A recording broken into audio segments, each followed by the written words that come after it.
Hey guys, welcome back to my show. In today's episode, we'll be discussing writing prompts and where you can find them and how it can help you in your writing. And then the other things I'll be talking about, it will be Rick Riordan Presents, the books I've read from that imprint, the books I'm going to be reading, and the book I'm currently reading. So anyways, let's go into the episode. So, starting off with writing prompts. Writing prompts are really fun, especially like if you love writing. Even if you are just getting started with writing and don't want to start on a big project right away, or want to write a story or poem, but just want to write a little bit just to get into the habit, I recommend buying the book 300 More Writing Prompts. It's this book by the Piccadilly Ink Corporation, and their books are amazing. They have like these fun writing prompts, not like the one which like story writing prompts, but more like fun prompts like what questions are you afraid to ask but really need answers to, or write the first page in your autobiography, or something like how far would you go to get what you want. And some fun questions like if a movie would have been made about your life, what would the movie's name be and who would star in it. Those are few things this book has, and it's amazing. This book has many editions as well, so if you are done with that book and you already have it, or you plan to get it but then also want more right away, so you can get a discount or whatever, you can find more from the same publisher called Piccadilly, or you can just type 3 more writing prompts and all of the ones which are there will show up.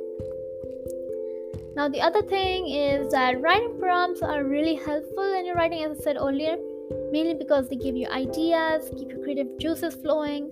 And if you are kind of like a person who has ideas flowing in them already, they could refine your ideas more and then find amazing prompts for you to write to. For example, I'm a fantasy writer. I love writing fantasy stuff, or even children's stuff like for kids and stuff. So even though I am like a teenager, I love writing for kids younger than me. And yeah, so I would recommend typing, like if you're a parent watching this episode, listening to this episode for your child so that they can learn from it, I totally would recommend you to like type on your web browser creative writing prompts for kids, or creative writing prompts for teens, depending on your age range of your child. Or if you are writing yourself and you're watching this as an adult for yourself, then I would recommend just typing writing prompts, fantasy writing prompts or horror writing prompts, or whatever genre you're writing. The best places I look for writing prompts is journal writing buddies, and I also go to I forgot the name for it. Let me just quickly look at it for a second. So there's journalbuddies.com, prodigygame.com, then there is thinkwritten.com, there's 3plearning.com. I will not link all of these since there are too many, but I'll link the few main ones which I use, like journalwriting.com and thinkwritten.com, which I think will really help. And yeah, that's pretty much it. The whole benefit about writing prompts is really like the creative juices, starting your kids to write.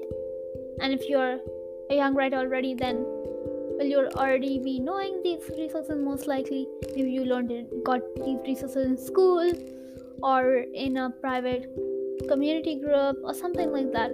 So it's really fun to like really enjoy the writing process by using these writing prompts. Personally, I feel that it has helped me a lot, because when you are just writing for fun, or if you want to actually work on a big project but you can't get any ideas, or if you have an idea but not sure whether it actually work, the best way to go would be to go to a writing prompt generator and then use that. So that's for the writing prompt categories. Now I'm moving on to Rick Riordan Presents. So Rick Riordan Presents is basically like a book imprint of Disney Hyperion that was launched in 2018, and is led by Stephanie Lurie, and this line publishes books that utilizes the mythology of various cultures and countries in its storytelling, which is kind of related to Rick Riordan's Percy Jackson and the Olympians. The first book published under the imprint is Arusha and the End of Time, which was released on March 23, 2018. I really love that book. I've read it many times. But anyways, before I go deep into that, I would love to say that the books in this are spectacular. Let me just first list down all the names and then I'll tell you which ones I've read, which ones I'm planning to read, and which I'm currently reading. So the Pandava Quintlet, which is the Hindu mythology books, is the whole adventures of Arusha, who is shown as the reincarnated form of the Pandava Arjuna, who's the birth daughter of the sleeper. So now I should have warned you that this was kind of like a spoiler, but I forgot to. So if you plan on reading it, don't worry, that part is going to come later on in the books, so you probably won't remember what I said, but if you do, I'm really sorry about that.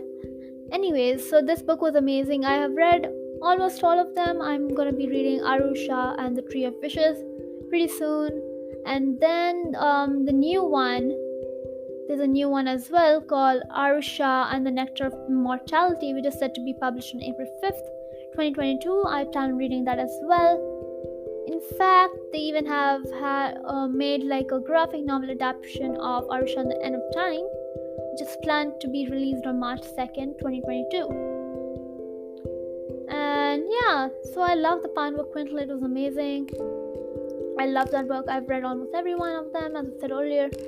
In fact, the author of this quintlet is Roshan Chokshi, and she has also written a story.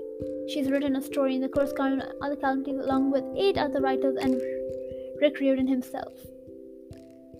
The next book series which is in this imprint is Storm Runner and the Shadow Bruja series, which is written by J.C. Cervantes and centers around Mayan mythology. So this one is based upon Saint Opsipo, who's a young boy who walks with a cane because of a limb problem. I'm not going to tell you more about this, but there are 3 books. There's a trilogy. So the first one is the Storm Runner, the second one is the Firekeeper, and the third one is the Shadow Crosser. I have only read the first and second books, but they're spectacular, amazing, lovely if you want to know more about the Mayan culture, mythologies, and the fun adventures Zane has in the Mayan world. So I also recommend that one. The next one, the Thousand Worlds series. This is written by Yunha Lee and is a mix of science fiction and Korean mythology. Now, for this book, I have personally not read yet, but it's on my list. And this is like as of now, it only has, I think, they have 3, so this is also a trilogy, but only 2 have come out so far, I think. So the first one was Dragon Pearl, which was released on Jan 15, 2019. And second one in the series is Tiger Honor, which was initially announced on Yuna Lee's website. And Tiger Honor, which is the book I was talking to you about, is going to be released Jan 4th, 2022, which means it's already released, so you can definitely grab that in the bookstores along with the other books I mentioned earlier. Anyways, I have not read these books yet, but I love science fiction. It's really fun to read spaceships and stuff, and I would love to see how science fiction and Korean mythology combines and it's like clashing together and making good now, as I was saying, there might be a trilogy because according to my sources, which I have, according to the sources I'm using to tell you all of this information, there's a possibility of a third book. That's what's being said. But anyways, the clash of science fiction and Korean mythology seems really interesting, so I plan on reading that very soon, and I hope you guys do that as well, along with the other books which I mentioned earlier. The next one is Sal and Gabby series. This series of novels is written by Carlos Hernandez and it focuses on Cuban mythology. In this, the protagonists are Salvador, who's a young magician attending Coleco Academy, and Gabriel, who's a new friend he makes in school. And yeah, so this book is the first book. This is the first book in the duology and the fourth overall in the Rick Riordan Presents, entitled Sal and Gabby Break the Universe. That's the first book and was published by Hernandez on March 5th, 2019. And the second and final novel is titled Sal and Gabby Fix the Universe and was published on May 5th, 2020. So basically, it kind of does make sense. I love the smart way the author named the book titles, because like the first one he breaks them, so I guess they have to fix the universe as well, right? So I guess that makes sense. Again, this is one of the series I've not read yet, but I plan on doing that pretty soon, and I hope you guys do that too as well. I mean, every book I'm talking to you about here, I would love for you to read it and send me a voice message and tell me about how it was, what you liked about it, and whether you would recommend it to other people as well. Anyways, the next one is the Tristan Strong series. So this is a trilogy of novels written by Kwame Mabelia and is published by Disney Hyperion from 2019 to 2021. So this is based on African American and West African mythology, and the protagonist in this is Tristan Strong, and it has like this mysterious kind of feel to it and has a lot of mythological creatures in it and all sorts of things. So the first book in the series, Tristan Strong Punches a Hole in the Sky. The second book in the trilogy is Tristan Strong Destroys the World, and the last and final book in this installment is Tristan Strong Keeps Punching, which is set for publication on October 5th, 2021, which means it has already been published. Another fun thing is that there's going to be a novel adaptation of the first book, and there's going to be a graphic novel adaptation of the first book, and it's set for release on May 10th, 2022. So anyways, let me just give you a gist of what this is all about. I have read the first two books actually, and they're amazing, just as I love the other books.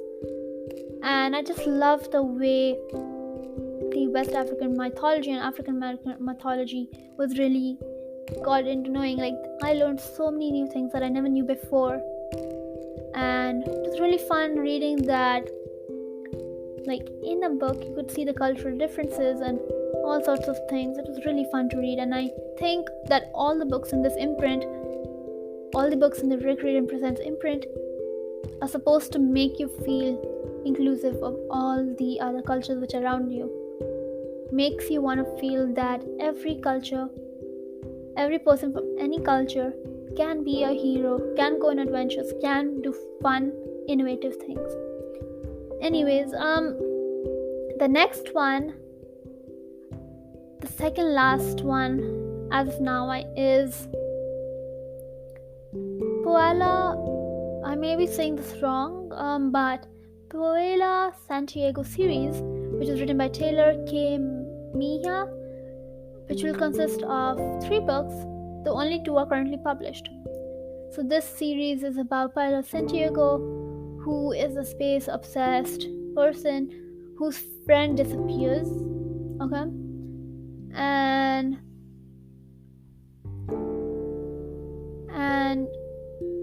she must go to this river where she's forbidden to go and meets the Nino de la Lu. Now, I may be pronouncing this wrong, I'm pretty sure about it, but anyways, let's move. So the first book, Pablo Santiago and the River of Tears, was released on August 4, 2022. The sequel was Pablo Santiago and the Forest of Nightmares. And then the planned third installment in this trilogy, which has not been published yet, is Pablo Santiago and the Sanctuary of Shadows, which is set to release sometime around August 2022. For this books, I have only read the first one, but I plan on reading the second one. From what I've read so far, It is an amazing book, lovely for people who love mysteries, love like exploring, having adventures, and doing all sorts of adventurous, fun things in reading and otherwise. The next one is The Gifted Clans. It's a trilogy of novels written by Gracie Kim, and the first book, The Last Fallen Star, was released on May 4, 2021. The two sequels are planned. The first sequel was The Last Fallen Moon, which is set to be published sometime in 2022, likely in May, like the previous book. And then the final installment in the trilogy, The Last Fallen Realm, will be released in 2023. Now, I have not read this book, but I plan on reading this pretty soon. In fact, I have started reading the first few pages of The Last Fallen Star, and I'm hooked to it. It's amazing. Just like the other books I read, I just really feel that having this imprint for young readers and every reader out there to enjoy is amazing, because that way people know that any culture can be out there having adventures, doing fun things, and are not just confined to what people supposedly think they do. Now, these are all the series which are there, but there are a few standalone novels as well, like Race to the Sun is a novel written by Rebecca Ronhorst and was published on Jan 14, 2022, and follows Nizoni Bege's adventures and self-proclaimed power of detecting monsters and going through all sorts of stuff. In fact, I forgot to mention that all these authors I've been talking to you about, they all have written in the short story anthology book called The Cursed Carnival and Other Calamities, and I recommend you read that as well. The last book I want to talk to you about is City of the Plague God.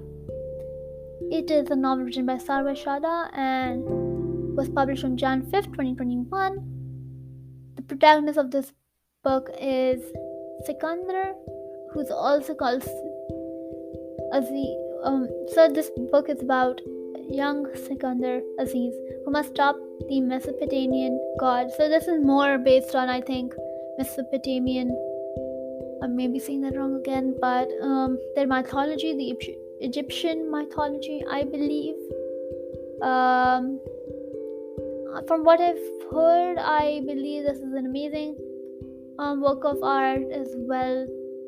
But I mean, I'm not ready to yet, but I expect highly of it, since all the books in this are amazing. Actually, to think about it, I actually have read a few pages of this one as well, and I plan to finish it as well. So far from what I read, I think it's really good. So I definitely would love it if you guys could check out all of these different fun books which are there. And yeah, that's pretty much it. There are more, in fact, there are upcoming books which are gonna be there. I'm just gonna tell it to you right now.